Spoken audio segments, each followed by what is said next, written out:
Hello everyone, আসসালামু আলাইকুম। আপনারা সবাই কেমন আছেন? আশা করি সবাই ভালো আছেন।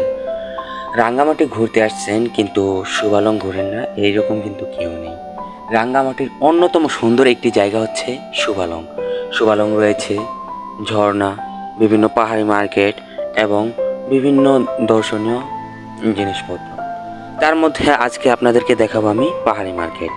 এই পাহাড়ি মার্কেটে রয়েছে নান্দনিক বিভিন্ন হরেক রকমের বিভিন্ন পণ্য, যা সবার হাতে তৈরি। তাছাড়া রয়েছে এখানে খাবারের আইটেম, যেমন আনারস, নারিকেল, এগুলো সবই হচ্ছে পাহাড়ি গাছের। তাছাড়া রয়েছে বিভিন্ন ধরনের আচার, তাদের হাতে বানানো, পাহাড়ি যারা আছে তাদের হাতে বানানো আর কি। পাহাড়ের জীবনযাত্রা খুব সুন্দর একটি নান্দনিক জীবনযাত্রা। সেখানে কিন্তু নারীতাত্ত্বিক সমাজ ব্যবস্থা। আমাদের এখানে যেমন পুরুষতাত্ত্বিক, সেখানে হচ্ছে নারীতাত্ত্বিক। পুরুষের সকল কাজ নারীরা করে আর নারীর সকল কাজ পুরুষ করে।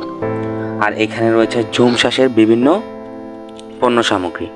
এখানে যে আনারসগুলো আমরা দেখতে পাচ্ছি, এই আনারসগুলো কিন্তু খুব কম প্রাইসে বিক্রি করা হয়, আমাদের এলাকা থেকে অনেক কম প্রাইসে। এক পিস আনারস কাইটা আপনাকে সম্পূর্ণ ওয়াশ করে মাত্র 10 টাকা নেবে। আর তাছাড়া রয়েছে বিভিন্ন হাতের বানানো সামগ্রী, যেমন গায়ে দেওয়ার শাল, জামা, তাছাড়া আরও অন্যান্য কিছু ব্যাগ, ক্যাপ। তাছাড়াও মহিলাদের আর কি সামগ্রীটা আর কি বেশি এই জায়গায়, জামদামি শাড়ি সবই হাতে বানানো। আর আমি ওইখান থেকে কিছু কিনেছিলাম আর কি, নিজে মানে শখ লাগছে ওইখান থেকে আর কি না কিনলে তো হবে না, যে ঘুরতে গেছে কিন্তু কিনি না। আর রাঙ্গামাটির অন্যতম সুন্দর একটি জায়গা হচ্ছে এই শুভালং। শুভালং এখানে আমরা রয়েছে পাহাড়ের মধ্যবর্তী অবস্থায় আর কি, পাহাড়ের সাইড কেটে আর কি মার্কেটগুলো বানানো হয়েছে। আর প্রতিটা মার্কেটের দোকানগুলো আর কি কাঠ দিয়ে বানানো। আর নিচের সাইডে কিন্তু কোনো মাটি নেই, ওটা আর কি সামান্য পিলারের উপরে দাঁড় করানো।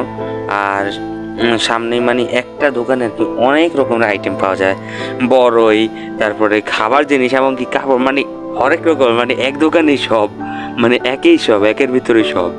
আর উপরের পাশে ওই যে অপর পাশে আমরা যে ডাইন সাইডে দেখতেছি, ওটা হচ্ছে পাহাড়।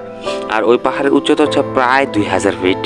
আর ওটাতে উঠছিলাম, উঠার পর মানে অবস্থা খুবই বাজে হাল হয়ে গেছে। আর শারীরিকভাবে সামান্য অসুস্থ হয়ে পড়ছি। আর এই জায়গার খাবারগুলো না জোস। তাছাড়া এই জায়গায় রয়েছে বিভিন্ন রকমের তেঁতুল, তারপর মানে মিষ্টি তেঁতুল এবং টক তেঁতুল দুটোটাই। মিষ্টিটা আসলে ভালো লাগে, আর টক তেঁতুল যেটা, ওটা আমি খেয়ে আমার জিভটা পোড়া দিয়ে লেছি। আর আপনারা যদি রাঙামাটি যান, তাহলে শুভালং অবশ্যই ঘুরবেন এবং সেখানে দৃশ্যগুলো উপভোগ করবেন। আর কেমন লাগে ওইটা আবার মানে শেয়ার করবেন, সোশ্যাল মিডিয়াতে শেয়ার করলে আসলে আমরা জানতে পারবো। আজকে এখানেই